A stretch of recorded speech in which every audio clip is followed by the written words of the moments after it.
Listen, I want to tell you, thank goodness that when we're setting up these programs and when we're putting those grant programs in place, we're basing it on metrics and criteria.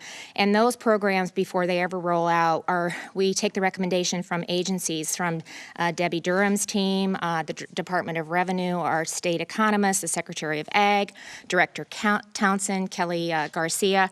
So they put the statistics, the criteria together, and then we roll out the program.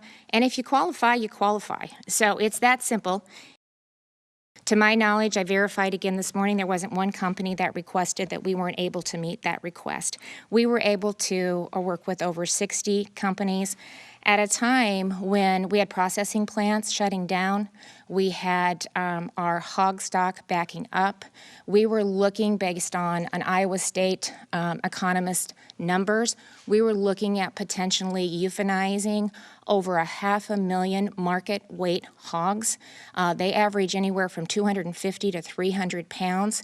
But because we were daily and weekly working with manufacturers, anybody that's in the food supply chain, to help test, to help make sure that we were, identifying who was positive, who was negative, and doing everything we could to keep the facility open, and most importantly, the employees safe. Those numbers were much less than was anticipated.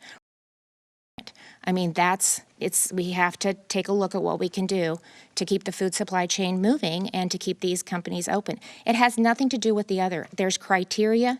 You qualify. To my knowledge, nobody was told no.